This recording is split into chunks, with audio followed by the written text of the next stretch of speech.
Halo, kembali lagi bersama Mimin ya di channel Warchat. Dimana kali ini seperti biasa ya, Mimin akan menjelaskan alur tentang video Lindong. Dan sebelumnya Mimin minta supportnya bagi kalian yang suka dengan video ini untuk like, share, subscribe, dan komennya ya, agar Mimin selalu semangat dalam uploadnya. Yuk kita lanjutnya di video Lindong, tapi sebelumnya Mimin akan jelaskan di chapter sebelumnya, yaitu Lindong bersama timnya sedang menghadapi pejuang Nirvana, di mana pejuang Nirvana itu bersikukuh akan mengambil pohon rune yang ada di depan Lindong dan kawan-kawannya. Dan di situ pejuang Nirvana terus maju untuk mengambil pohon rune itu, tapi di mana dia sedang mengalami hambatan, yaitu pohon rune itu secara aktif menyerangnya, tapi Lindong di saat kesempatan ada langsung berusaha maju untuk mengambil pohon rune itu. Dan untuk kelanjutannya kita ikuti video ini ya, jangan lupa. Selamat menonton.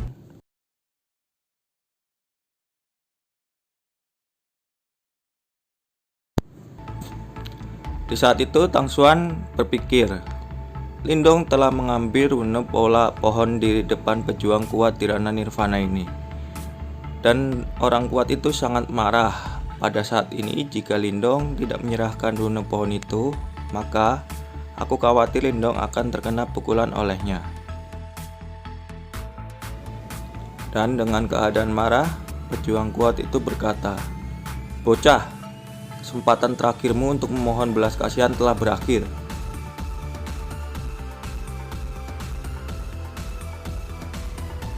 Dengan kemarahannya, pejuang kuat itu langsung menyerang Lindong. Tapi di situ Lindong dengan kepercayaan dirinya, dia mengumpulkan kekuatannya di dalam tangannya. Dan setelah itu keduanya saling beradu pukulan yang hebat. Dan dimana pikiran Lindong berkata, itu sangat kuat. Dan seketika itu Lindong langsung terlempar jauh ke belakang. Dan di saat itu Moti berkata, ini buruk, saudara Lindong telah terpental karena terkena pukulannya. Dan Tang Xuan langsung berkata, pukulan itu mungkin akan membunuh saudara Lindong. Dan seketika itu Lindong bangun dari jatuhnya dan berkata, kalian semua tidak perlu khawatir, aku baik-baik saja. Dan di saat itu Moti terheran dan berkata dalam hatinya, apa? Pukulan itu adalah pukulan yang cukup untuk meledak pejuang setengah langkah Nirvana. Tapi kulihat saudara Lindong tidak menunjukkan tanda-tanda cedera serius.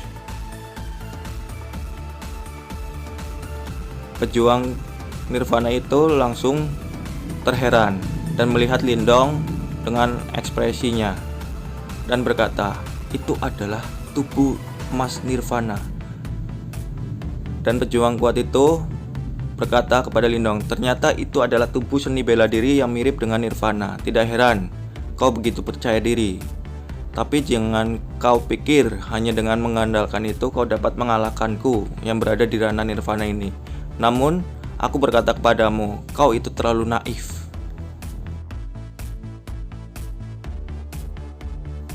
Dan di saat itu juga pejuang Nirvana itu mengeluarkan tubuh emas Nirvana, yaitu dengan mengumpulkan kekuatannya dan berteriak, "Ah!" Dan di saat itu juga Moti berkata, ini buruk. Dia mengeluarkan semua kekuatan tubuh emas Nirvana. Dan pejuang kuat itu langsung berkata, aku ingin melihat seberapa kuat tubuh emas Nirvanamu dapat menghentikan seranganku ini.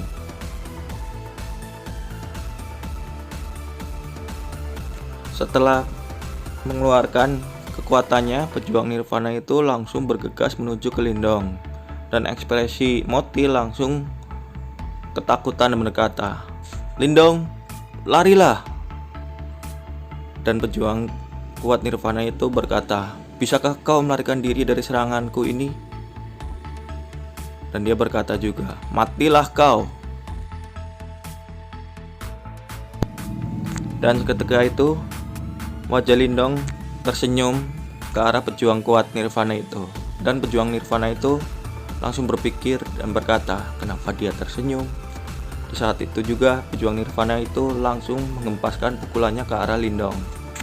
Dan terjadilah ledakan besar.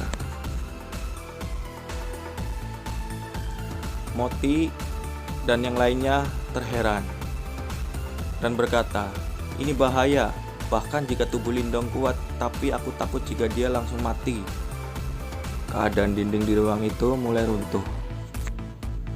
Dan Moti juga berkata dan melihatnya.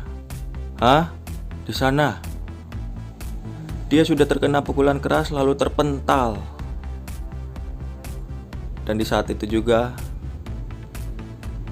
terlihat seseorang yang terpental dan berteriak, "Ah!" Dan di saat itu juga teman Lindong langsung berteriak dan berkata, "Saudara Lindong." Di saat itu juga dia melihat dan terheran. "Hah? Itu adalah..."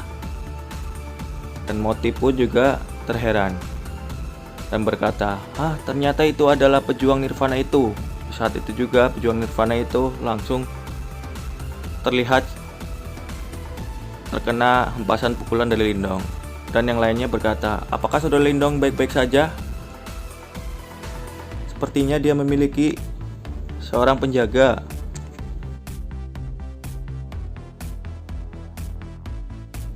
Moti terheran dan berkata, "Itu Nirvana terkuat." Dan teman Lindong berkata, "Bagaimana bisa ada Nirvana kuat?" Pejuang kuat Nirvana itu berkata, "Ternyata itu adalah boneka spiritual. Apakah itu adalah kartu truf Anda?"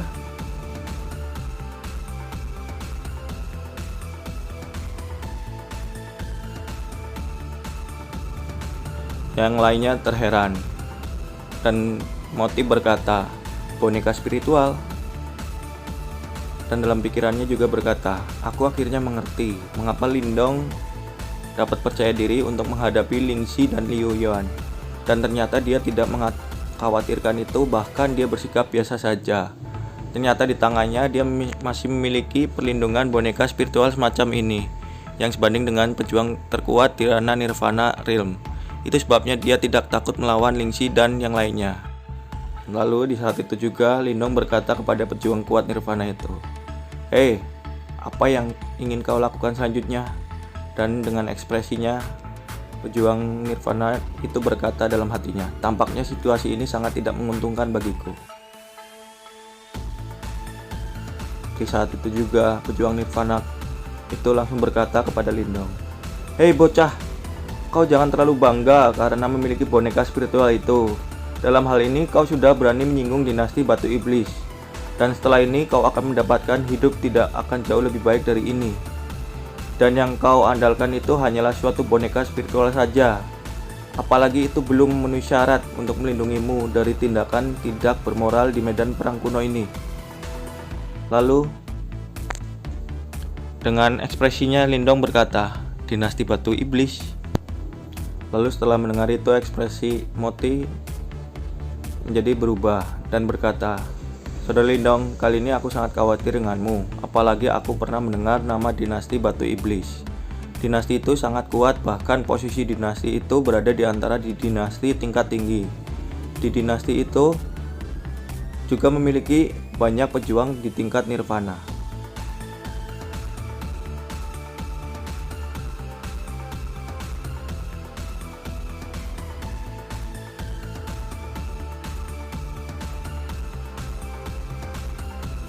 Lalu perkataan Moti dilanjut kepada Lindong, "Selain itu, jika kau menyinggung mereka, maka mereka akan mencarimu dan membalasnya. Dan kau tidak akan pernah nyaman dalam hidupmu. Karena menurut rumornya, mereka yang mencari masalah dengan dinasti itu semuanya akan dicari dan dibunuh oleh dinasti itu." Lalu Lindong berkata dalam hatinya, "Tampaknya dinasti Batu Iblis itu memang sangat kuat."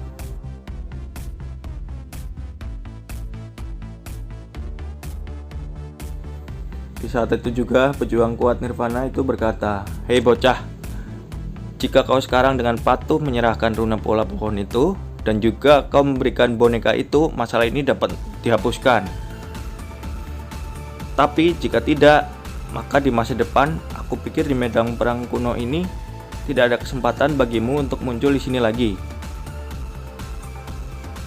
Dengan kepercayaan dirinya, ekspresi pejuang itu langsung berbeda dan berkata, "Hahaha, lihat apa yang bisa kau lakukan denganku." Halo semuanya, kali ini Mimin akan memberikan spoiler sedikit ya. Bagi yang suka mohon dengarkan baik-baik ya, dan mohon maaf jika bahasa yang tidak sesuai dengan perkataan ya. Moti dan yang lainnya terdiam dan tidak bisa mengatakan apa-apa setelah dia melihat bagaimana keseluruhan kejadian. Setelah beberapa hari berhubungan dengan Lindong, dia mengerti bahwa Lindong penuh dengan teka-teki dan tidak dapat diprediksi. Dengan kekuatan tahap yang dimiliki oleh Lindong mampu terlibat dalam konfrontasi langsung dengan praktisi tahap Nirvana dan bahkan memiliki penjaga yang tangguh, yaitu boneka spiritual. Mungkin hanya orang seperti Lindong yang tidak takut pada kekuatan besar seperti dinasti Batu Iblis. Setelah Lindong menyelesaikan perkataannya, dia melambaikan tangannya dan mengembalikan boneka spiritual ke jimat batu. Setelah itu dia meninggalkan ruang batu dan berjalan sepanjang koridor yang mengarah ke daerah lain. Di belakangnya, Moling, Moti, dan yang lainnya bergegas untuk menyusul. Mereka berjalan melalui ruang batu yang rumit seperti labirin. Sepanjang jalan mereka berhasil menemukan beberapa hal yang baik. Di beberapa kamar batu ada tumpukan pil Nirvana. Alih-alih mengambil pil ini, Lindong membiarkan Moti, Moling, dan sisanya membagi mereka di antara mereka sendiri. Lagi pula, Lindong sudah mendapatkan pohon runa itu yang sangat dia butuhkan. Jika dia bisa memperbaikinya, energi mentalnya bisa mengalami terobosan ke tahap selanjutnya. Ketika saat itu tiba, dia akan dapat menghadapi praktisi panggung Nirvana yang asli sendiri tanpa bantuan dari boneka spiritual. Dalam setengah jam perjalanan melalui koridor di kuil batu, Moti dan yang lainnya memiliki panen yang cukup melimpah. Wajah mereka dipenuhi dengan kepuasan dan kegembiraan, jelas memikirkan bagaimana mereka mendapatkan manfaat dari perjalanan ini. Selanjutnya, Lindong mengawasi mereka dari samping. Mereka tidak perlu khawatir tentang faksi lain yang ingin merebut harta yang telah mereka temukan. Setelah semua kejadian ini, Lindong saat ini tidak dapat dihentikan, bahkan oleh praktisi tahap Nirvana. Sepanjang jalan, Lindong dan rekan-rekannya telah bertemu dengan rombongan lainnya juga. Beberapa berasal dari kota yang, sementara yang lain adalah orang asing yang belum pernah mereka temui sebelumnya. Namun, begitu mereka bertemu satu sama lain, mereka segera dibawa ke tempat lain. Jelas bahwa mereka ingin memanfaatkan waktu untuk mencari lebih banyak harta. Lindong dan tim yang lainnya memiliki jarak yang cukup besar. Setelah beberapa belokan dari koridor, mereka menemukan bahwa jalan di depan mereka telah berubah dan menjadi ruang utama yang sangat besar. Saat mereka menatap ruang utama yang muncul di depan mata mereka, Lindong dan rekan-rekannya terkejut. Segera setelah itu, mata mereka berangsur-angsur rasa kegembiraan, dan semua orang tahu bahwa hal terpenting di dalam kuil ini bukanlah barang yang telah mereka dapatkan sejauh ini dalam perjalanan mereka. Harta nyata yang telah menarik banyak elit dan kekaisaran peringkat tinggi adalah kunci rahasia kuno. Terima kasih yang sudah menonton dari awal hingga akhir ini. Dimana nantikan video selanjutnya ya. Jangan lupa nyalakan notifikasi dan alarmnya ya. See you next time.